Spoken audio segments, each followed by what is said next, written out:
Hello, I'm Flic Taylor and you're listening to Everyday Burnout Conversations, the honest podcast that shares the burnout experience of others along with the stories of surviving and thriving in life.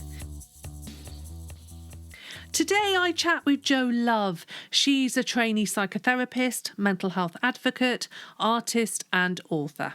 Jo regularly speaks, writes, hosts events and talks about mental health. She shares her experiences of mental illness, including depression, anxiety and burnout, alongside the evidence-based strategies that helped her recover. She's a mental health ambassador for various brands and consults on how we can look after our mental health and break the stigma that still sadly surrounds getting support.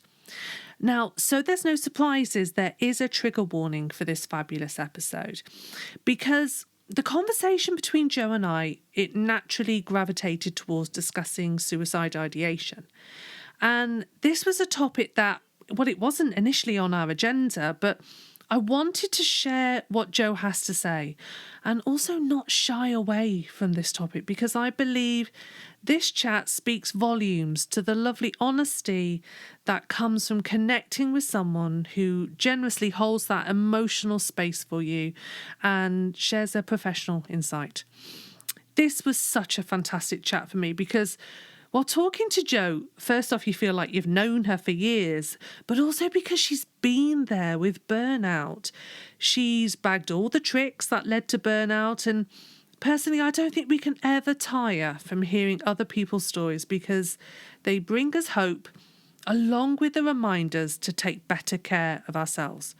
So get set to enjoy this fabulous everyday burnout conversation with the lovely Jo Love.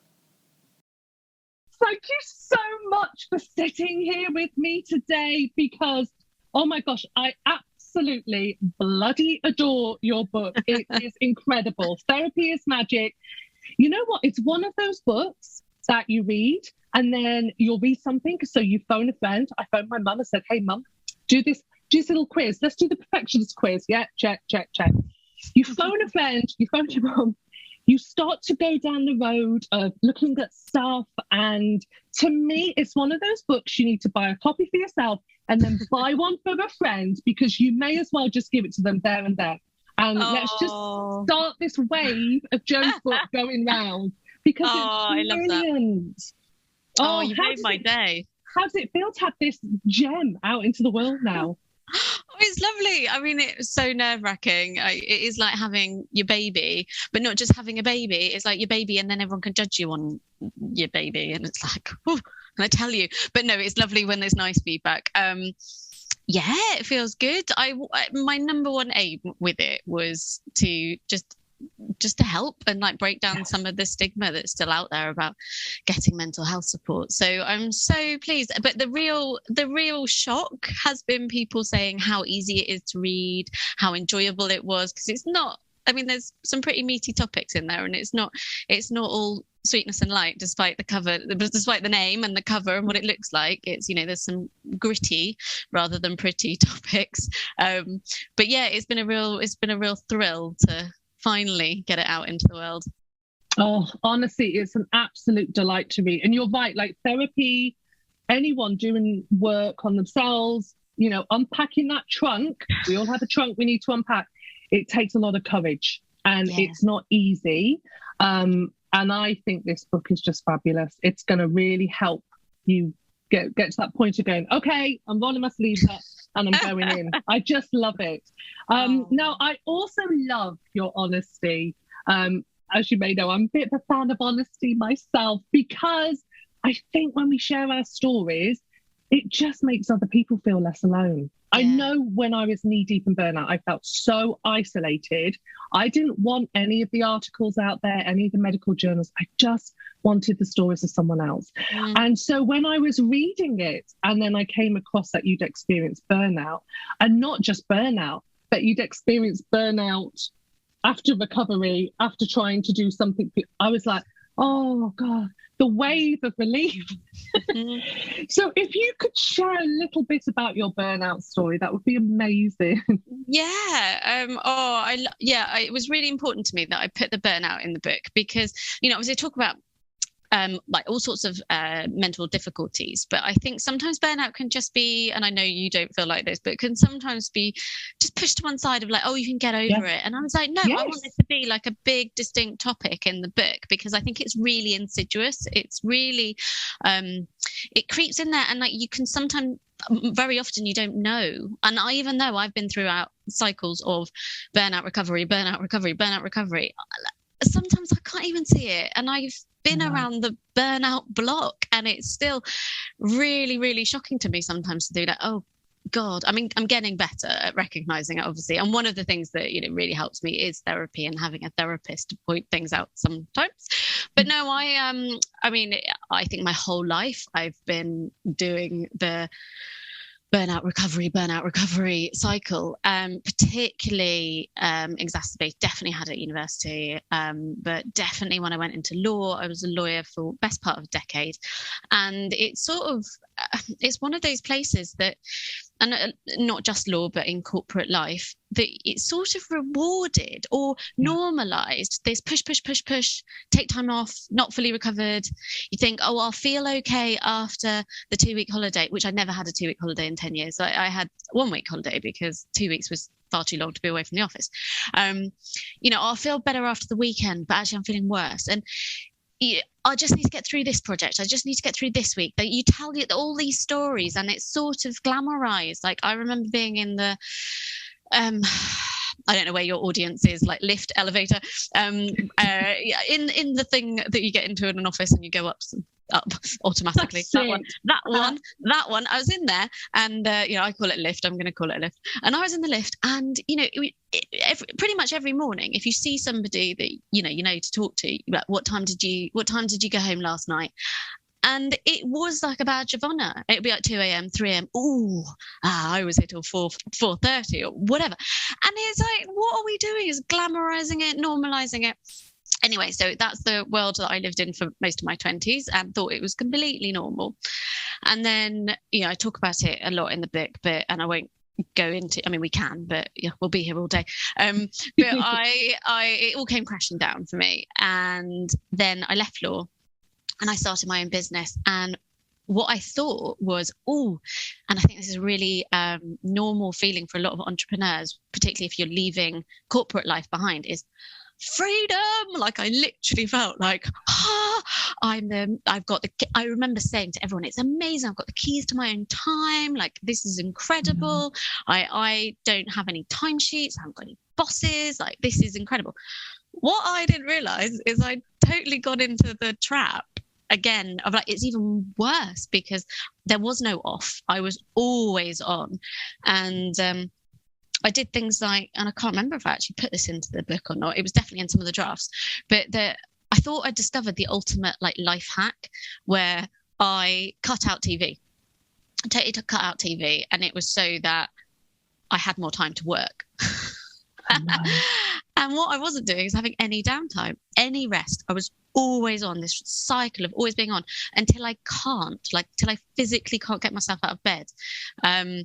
Because I'm burnt out. And that feeling of being burnt out is so, I'm sure you've talked about it on the podcast before, but like literally feeling like an ember, like nothing left, really hollow, really empty. And for me, I know everyone's a bit different, but for me, it's also, I'm a really empathic person. I am really like almost I think there's like a hypersensitive personality, probably a disorder, but I mean, there's too many disorders out there in my opinion. But you know, it's I'm a really, really sensitive person, and I know that, and I can feel the creep of burnout coming when I start to sort of shut that down, and that lack of empathy. And it's something that my therapist actually told me back when she sort of first said, I think you're heading into a dark place. Was she used to be a therapist, and she said a lot of the nurses, that was their number one sign, is when they stop having empathy, and they're hugely empathic people, that they're burning out, because it is that adage that you can't pour from an empty cup, like you have to fill yourself up. And I know that won't be everybody's symptom, but for me it's a really big red flag, not a pink flag. It's a big red flag that, you know, my empathy has gone and there's something going on. So I haven't got it sussed. I still find myself I find myself in cycles of burnout recovery. But I found that I thought it was really important to put it in the book and put like concrete examples of when that happened and what it felt like. I talk about workplace burnout, but I think also just being a human, obviously, but I think a lot of people coming out of the pandemic, especially parents, I think parental burnout of like always being on. And I think that's something that people aren't talking about. I'm sure you are, but you know, a lot of people aren't talking about as much as workplace burnout. And that's become quite the thing to talk about, isn't it? So yeah, it was really important that I put examples of my life in there. And I loved how you shared, well, for me personally, I was like, oh, my shoulders dropped a little bit when I read it. Like you said, recovering from burnout is a long, slow road, and avoiding it now feels like a lifelong challenge. Yeah. And when I read that, I was like, well, actually, I've gone, the hairs on my arm have gone off. I was like, yeah, okay, I see this will be a lifelong challenge for me, because I love how you say that, you know, your perfectionist tendencies, the achieving, the overachieving you, that life of being in law, that corporate life, it actually, you know, it was perfect for that. Yeah, it made you feel great. And when I read that, I was reflecting and I thought, I worked in startup, I've worked in the NHS, I've worked in places where actually giving your all and then giving some and then giving some more is celebrated. It's almost like you're a good worker. So a number of times I was told, oh, you work hard, or oh, you're like a machine. And I took that, Jo, as oh, almost like, okay, I can relax a little. I feel like I don't have to prove myself so much, as opposed to going, well, that's a little bit wrong. You know? Yeah. And we see that and we hear that now. But also this is where I talk about why therapy for me is such an important part of burnout recovery, because it's often missed, this point which you're making here of, you know, all the articles say, you know, rest, recovery, all these things, self-care, build it all in. We all know that. But like, why are we doing this? And especially if you have repeated patterns or repeated behaviors, why? What message did we get when we were younger that that's what success looks like? What messages are we getting from the outside world or our employers or the situations that we're in that say this is okay? What is keeping us, or what is keeping me? I found like, and I talk about it a bit. I said no amount of this, that, and the other was going to quote unquote fix me. I needed to get down into the root of it, of why I can't say no, why I keep adding more, what it is that is like part of my core fundamental beliefs that I have got from somewhere that tell me that this is what a human is, or what a valid human is, or what a good human is, or what I need to be doing, because it feels like a need. For me, it's like a take on. And if I don't, the guilt, I was talking about this the other day in therapy actually, and I was saying I'm always doing, I'm constantly doing. You know, people talk about this, what's it go? What's it say? Like that they can't do anything. They're like frozen because there's too many things they have to do. No. I am always doing. There's always a to-do list. There's always more being added. I never get to the end of it. It's that's my life. And what keeps me from ever just stopping, saying no? I mean, I have little no's and I do my tips in the book, but actually, like my therapist said to me, what would it feel like just to say, like, I'm not going to do anything that I'm supposed to do today. I'm just going to sit there. I was like, it makes me feel a bit sick. And and it's like that. It's like, okay, what is it? What is it about me just being able to be human for a day and say I'm not doing it? And it's guilt. And I said that guilt is like this lifeblood that runs through me that I cannot feel guilty. Like I do feel guilty. So if I ever say no to somebody or rearrange something or don't do something, it's not like this free and easy, okay, it's gone now, it's not on my to-do list. I know people who just delete emails, like just delete them, like straight away. I'm like, oh, no, I have to sit there for about 6 months before I then maybe file them away. But like, I'll never delete them. Oh my God, no. Or then I'll send them, oh, I'm sorry, I missed it. And the guilt of it will eat me up. I will know that there's 5 WhatsApp messages that I haven't responded to. I know that there's hell of a lot of DMs in my Instagram that I haven't responded to. I'm aware of it all. And this guilt is constant, it's guilt. So I will keep doing to try and avoid those horrible feelings of guilt that come when I say no, or when I put things down, or when I stop.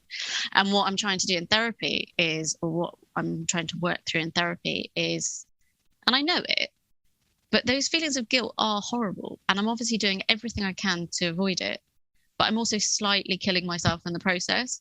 So I need to learn how to know my body needs to understand, and my brain, because it's fighting it the whole time, that it is okay, that I will be okay. Those feelings of guilt will come.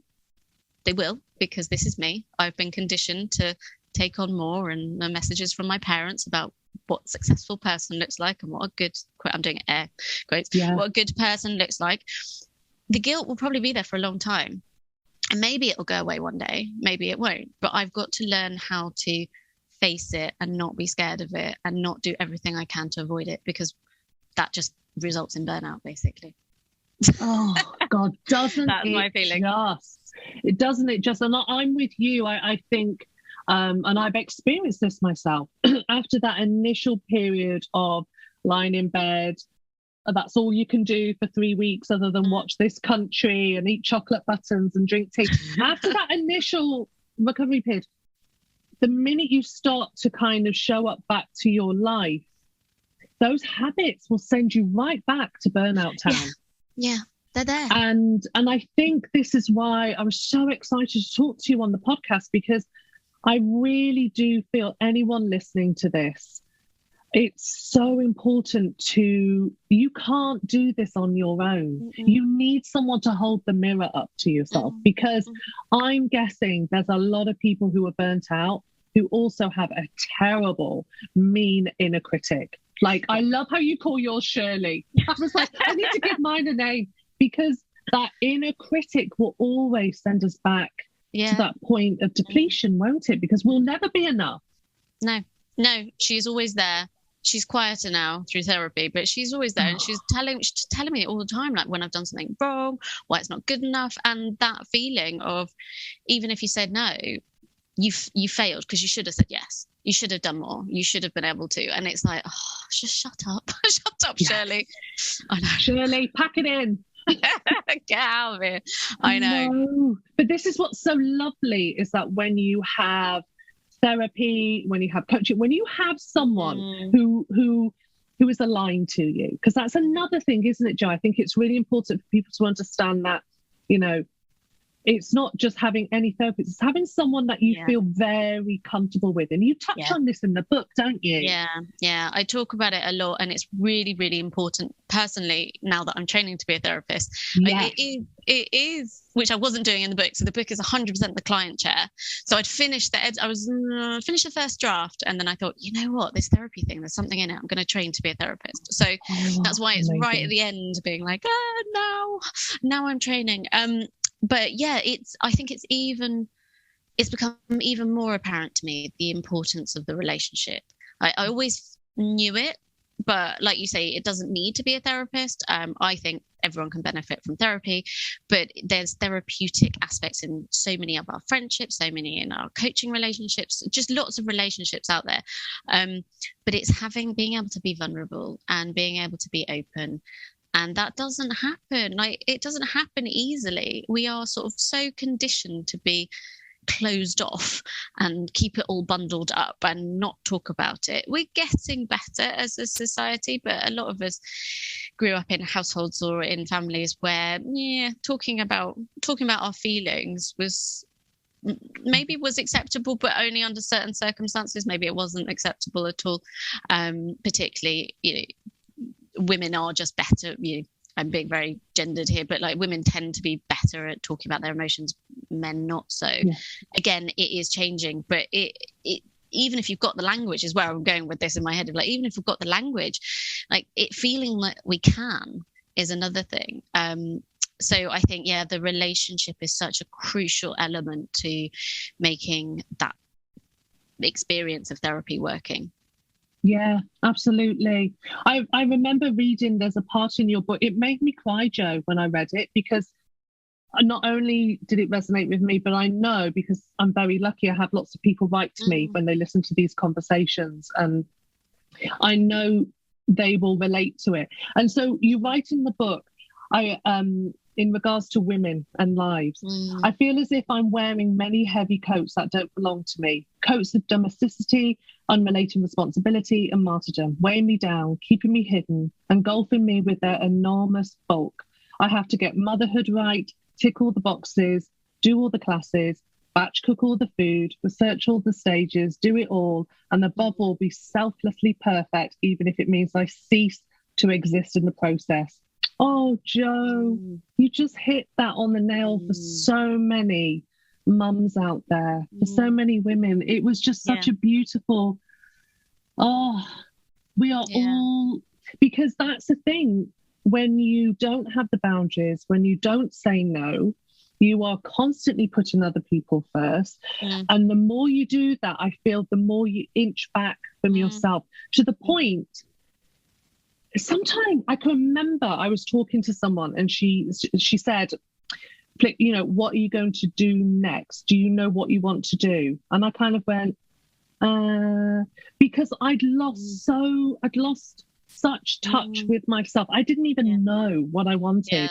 And this is why, sorry. Totally. No. I was saying, like, this is the next bit of it. I say, I've become so selfless, like to give, and that I had no selfless without myself. And it was when I, like, even as I was writing it, I was like, oh my God, that is not a good thing. Like, we're so conditioned to think that to be selfless and to put other, and I think it is a female thing, whether it happens in motherhood or just being selfless is seen as like, that's what you know, we're so, even if we're not explicitly told that, so many messages in the world tell us that that's what we should be. But and it really exacerbated when I became a mother. But and just felt like I totally lost myself. And I think it's a time of your life, if you are a mum, especially the early days, where you don't even have a name, you're just somebody's mum, or like, you know, not even that. But I think, this feeling of just not really existing. And I love what you were saying there about, well, I don't love it, but I can really relate to it and resonate with it, of like not really knowing, it's honestly happened. Not really knowing what you like and what you don't like. And to the point where I think I've been around this, like, you know, around this thinking about myself and improvement and change and growth for a while. But even last week in my therapy session, I was talking about doing a lot and doing too much, and exactly this conversation. Or it might not have been last week before last, anyway, recently. And she said, you know, just look at what you do. Sometimes she goes into a bit of coaching mode. We have like career coach, life coach, therapist. She's all over the place sometimes. She also did the exact same course that I did, so she becomes a course mentor sometimes. We're fine with these slightly blurred lines. It's fine. Yes. As long as we're aware of them, we do talk about it. But she was saying, so like, you know, look at what you do. What brings you joy? Look at that. And I sat there and she knew it was coming. I was like, I don't really know. Like, I don't know. And she's like, okay, well, and I do know. But it's why I don't know if you follow me on Instagram, but I started doing painting again. And every now and again, I've just shown on my stories just like a picture of me doing some painting. And it's a nothing, but it's, oh my God, it's everything. I've suddenly gone, why? This is, instead of adding something else to my to-do list, which a lot of like self-care can feel like, right? Yes. Another thing I have to do. I love that you say that, Jo. Absolutely, I believe that. Yeah. It doesn't feel like that at all. And it's like, I really needed that reminder. It's like, this filled me up. This 45 minutes that I spent splashing some paint around has made me feel more alive. And yes, it's something else to fit in, but it's not. It's a joy. And I'm like, I really enjoy it. But it can be really hard to find those things, especially if you are somebody who, for whatever reasons, and I hold my hands up to this, external validation is something that is very present in your life. It can be really, really difficult to actually know what it is that you like. And therapy can be a really good space to have a look at that and start to try and work it out, because it sounds like and you feel so silly saying, I don't know what I like, I don't know what I enjoy, but I think it's actually quite normal.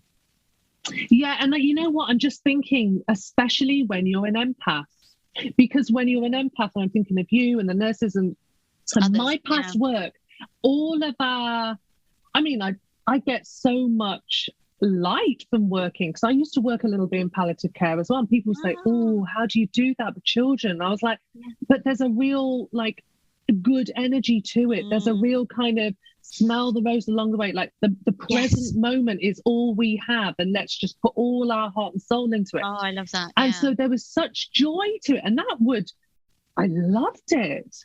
But I think when you're an empath, when that becomes the only thing you love, it's very easy to slip into those having no boundaries and not being able to say no, or keep on doing more. Because I find that I always explain, people say, what do you do? And I'm like, oh, I have a lot of, or how to describe yourself. I used to be a lawyer, that was easy. Now I'm like, I don't know. I have a finger in a lot of mental health pies because I do too much, because I love it all, because I'm like, oh, I'll do some doodles about mental health. So, I'll illustrate that. Or yes, I'll get involved in that project. Yes, I'll work for a charity. Yes, I'll do this. Yes, I'll do that. Yes, I'll do that. Because it's all like my lifeblood. It's amazing. It's perinatal mental health. It's motherhood. It's burnout. It's this. It's be on this podcast. So it's do this thing. I can't say no to it because I absolutely love it. But that can be an equally slippery slope. Oh so my gosh. Thing. Yes, it really can, can't it? Oh. This is why it's lifelong, but it's so lovely to hear you say these things, because I don't want to stop. The thing is, like, I'm not very good at reflecting and supporting myself. I'm really good at it for other people, no problem at all. Need help, count me in, I'm there. I'll find something and lift you up to the heavens. Yes, other people. Yeah, totally. That's it. And I think that's why therapy is so good. And it's not, I'm a big believer therapy isn't just for when you're in crisis. I think it's when you're unpacking that trunk, there's going to be good days and bad days. And I think therapy has such value on both the good and the bad. Yeah, you are singing from my song sheet, you know this, because I talk about this in the book, and obviously that is a total privilege for a lot of people to have therapy when they're not, when they're not in crisis.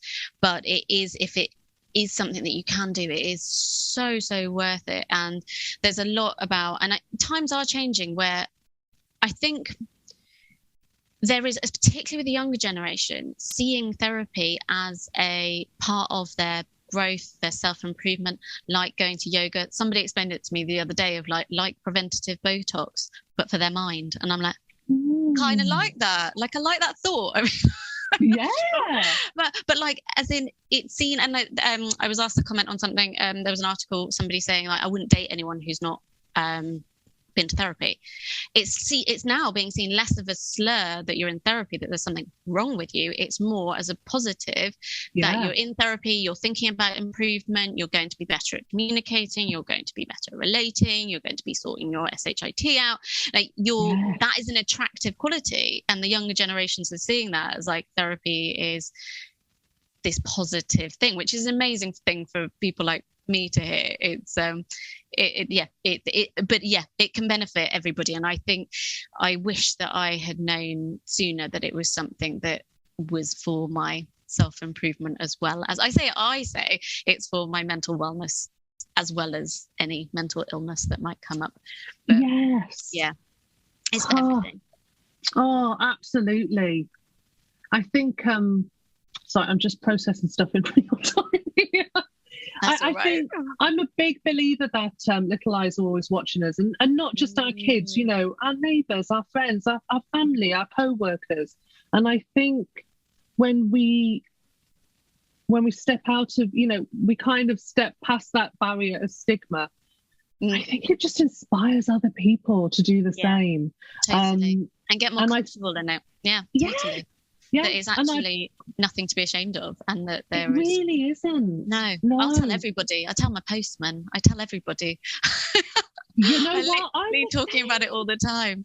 Yes. And so many of, and this is the thing, because when I first started having therapy a very long time ago, talk about this in the book, I did think it was really shameful. I thought I'd failed. I thought it was going to be like have an effect on my career. I didn't think I'd be able to be a lawyer. I thought it'd be this like sort of indelible black mark against my name. I really, really did.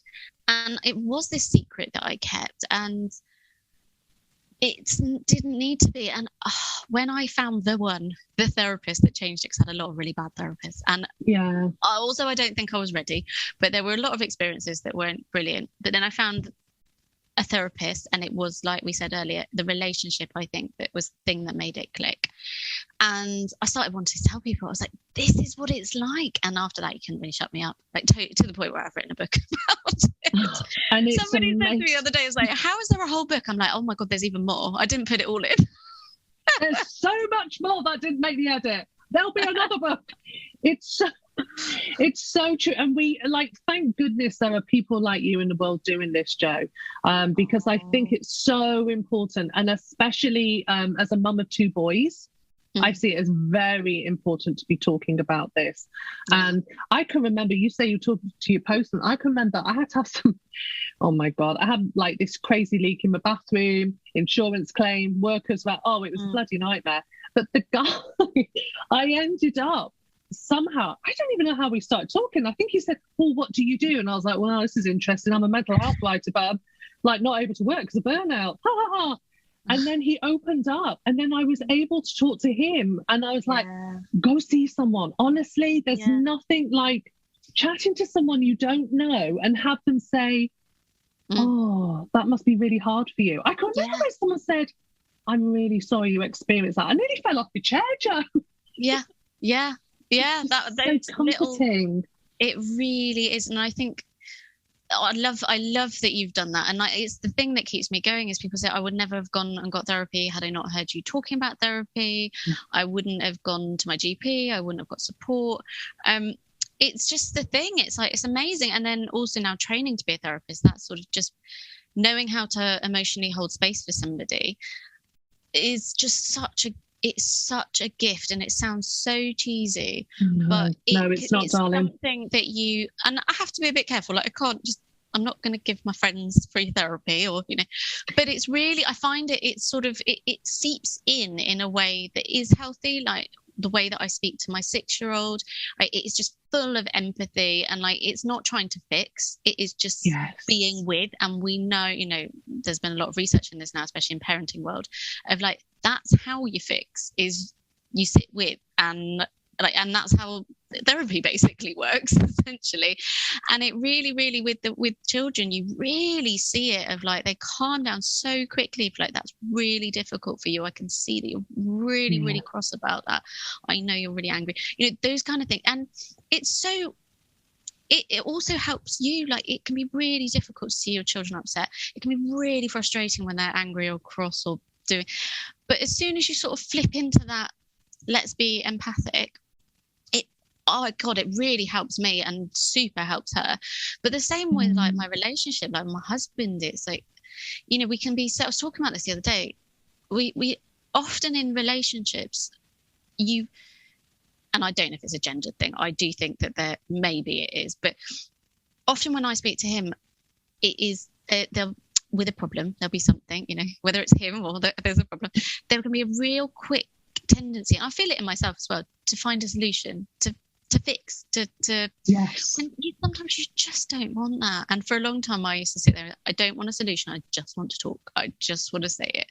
And it's really nice. And my therapist taught me a really nice trick. She said, which you probably know, like, she said, this is basically what marriage counselling is. So you talk for a minute or 5 minutes, just totally talk, the other person can't interrupt, and then the person who wasn't speaking, they just say what they heard. They just say what they heard, and that's it. And you can't interrupt, and then you swap over. And she said it's kind of mind blowing, and it's difficult. It's more difficult than you think, because you don't, you'll start to seep into justifying what they've said, especially if you're having a bit of a heated argument, conversation about something. Let's face it, yes, that defensiveness. yeah, but still sitting with what you heard, and then you can start to work with that. Okay, well, that wasn't, when it's your turn again, that wasn't what I was feeling. Anyway, so I could go on about this, but it's really interesting, that sort of sitting with and listening to, and really listening, not listening to respond, which I think when you give yourself a 5-minute having to actually sit and listen rather than coming up with all of your counterpoints, can be really, really helpful thing to do. But yeah, I find myself doing it anyway, just generally, like that holding space is honestly such a gift. And you were talking about it before.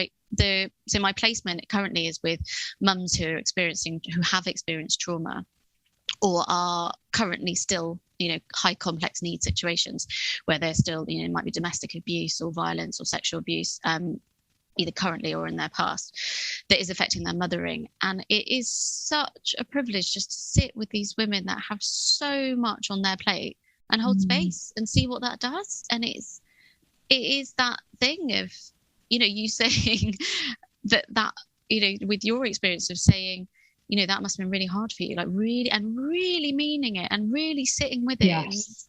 I think there's a Brené Brown thing about the difference between empathy and sympathy. And there's this lovely cartoon where there's somebody in a hole, and there's the sympathy is just saying, oh yeah, it looks a bit crap down there, like kind of wandering off.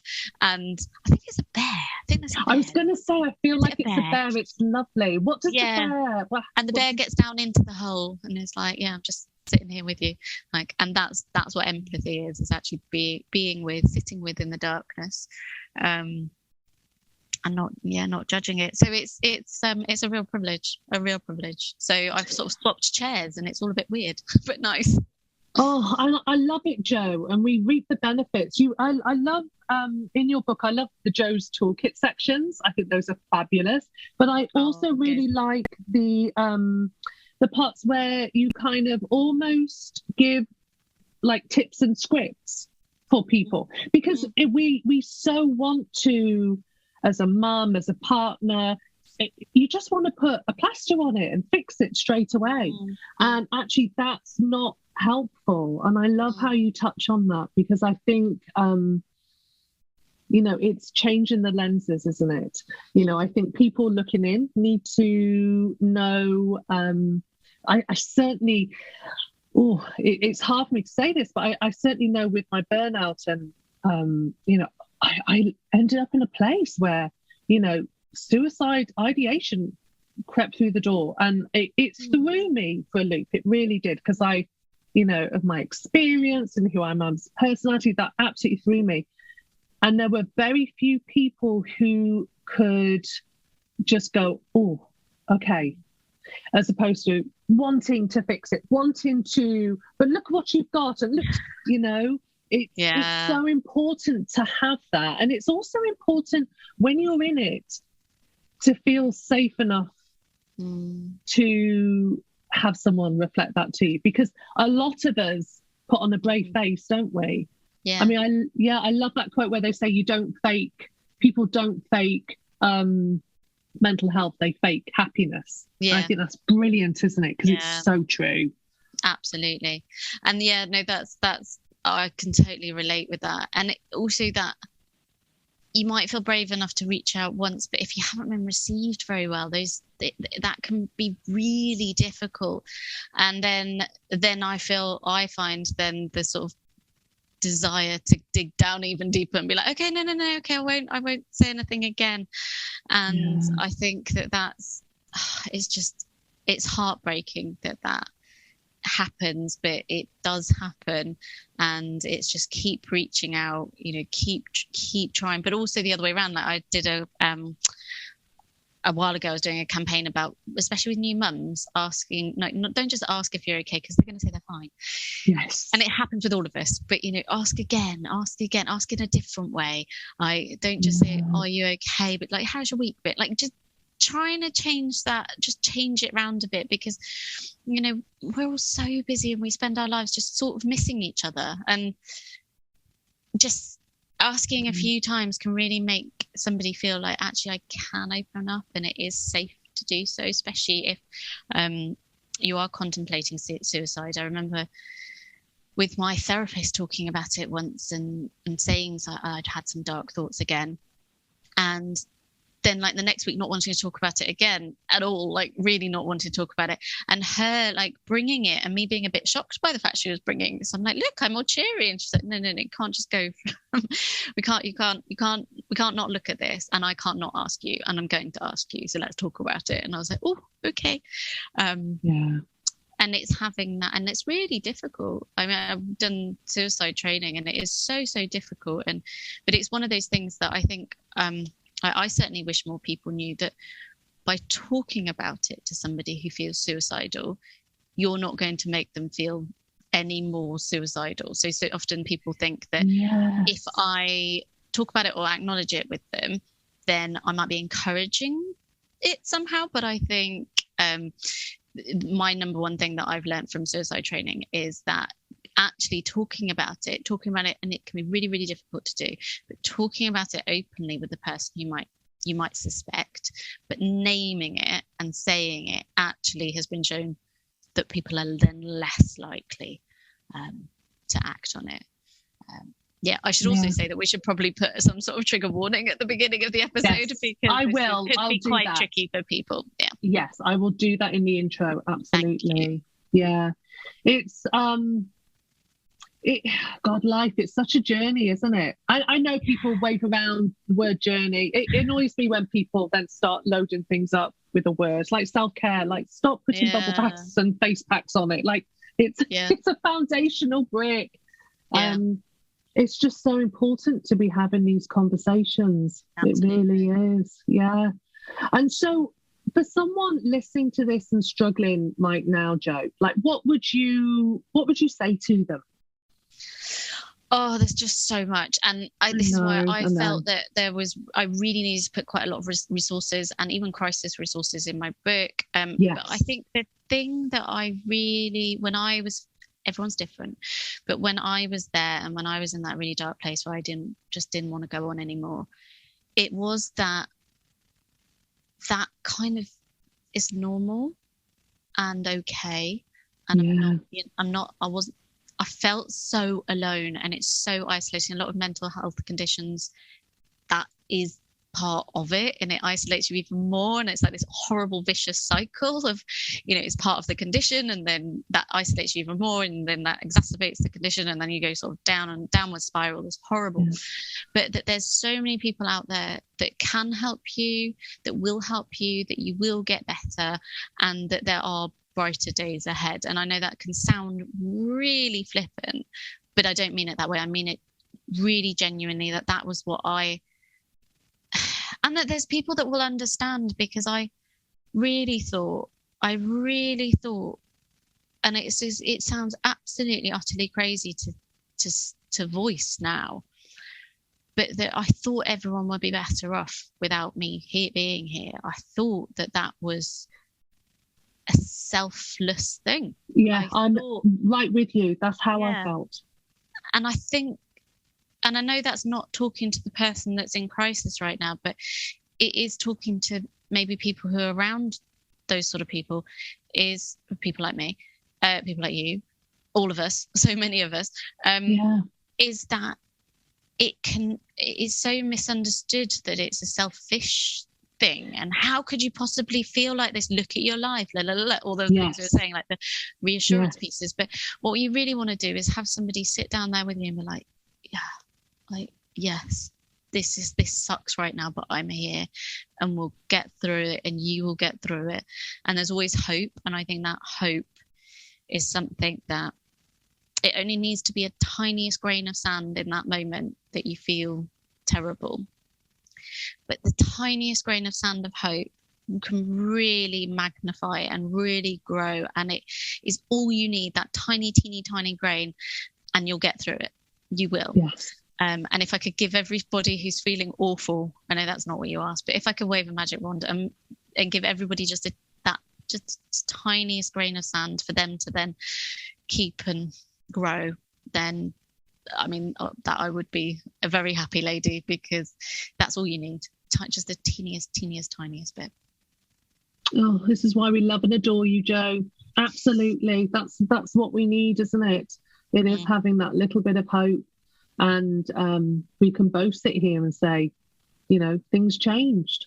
Things changed, and, you know, things got brighter and better. And, you know, certainly by getting help and chatting to other people and starting to put ourselves first. Yeah, I would say, I would want to also say that, oh my gosh, there's so much to say, but no, I love it. Bring it on. It's a really slow. I also wish that I knew, I mean, with burnout, with suicidal thoughts, with mental illness, with the whole thing, there can be sometimes this, okay, well, you've got your diagnosis now, or, oh, well, you're out of like immediate crisis now, so you must be better. We do it with everything. We do it with grief. We do it with absolutely everything. Yeah. You're not allowed to talk about it now because, like, you know, that was yesterday, or that was last week, or that's. It takes a really, really long time to recover from these things. And I think that if you're anything like me, I felt a lot of guilt about that. I felt there was a lot of self-criticism of like, why aren't I better yet? Why is this taking such a long time? But recovery does happen, and things do get brighter. It's a cycle, so, you know, things ups and downs. But if you've got through it once, you can get through it again.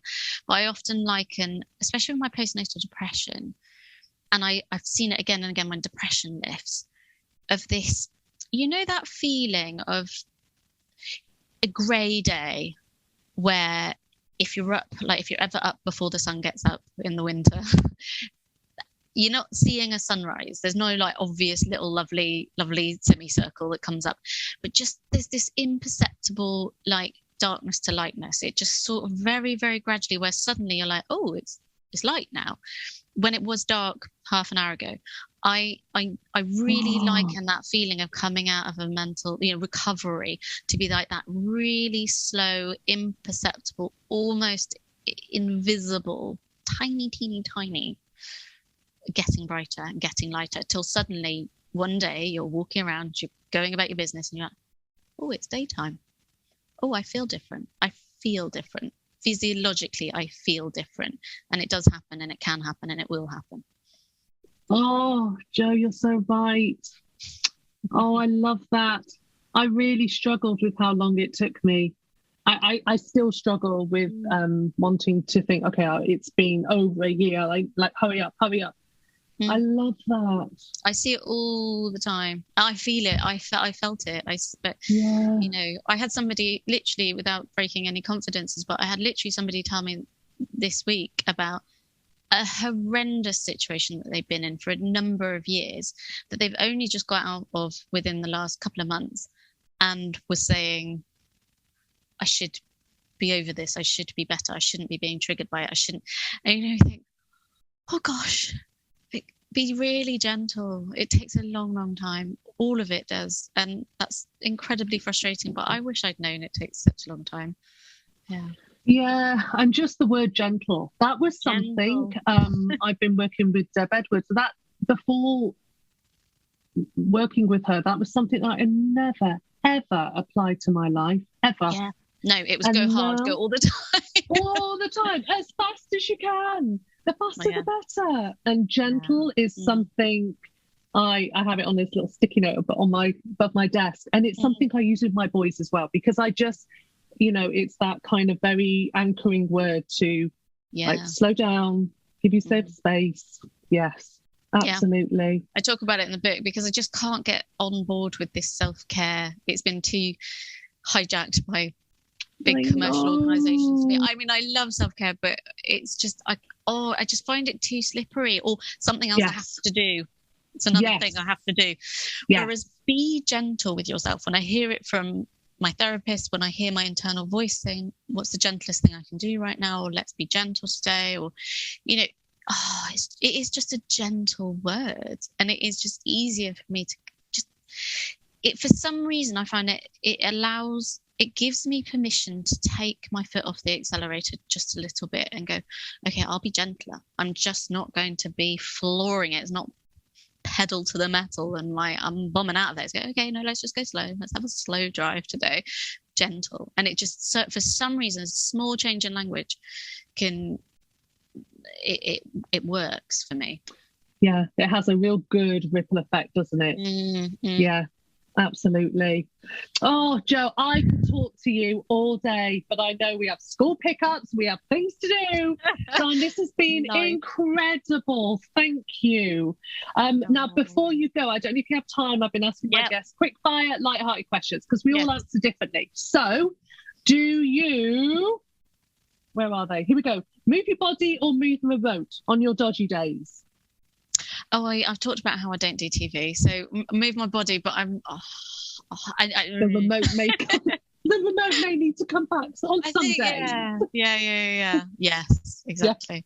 Yeah. Okay, bag of almonds or bag of Maltesers? Oh, almonds are horrible, and but even if it was nuts over chocolate, I mean chocolate, definitely chocolate. I know that little bit of sugar just makes them go. Maltesers. I mean, there's not even like surely there's not even a calorie in Maltesers. No, I don't know. For me, like a cup of tea, and I'm such a kid. I'll throw them up and try and catch them. Yeah. Or like, do the blowing. You do that where it.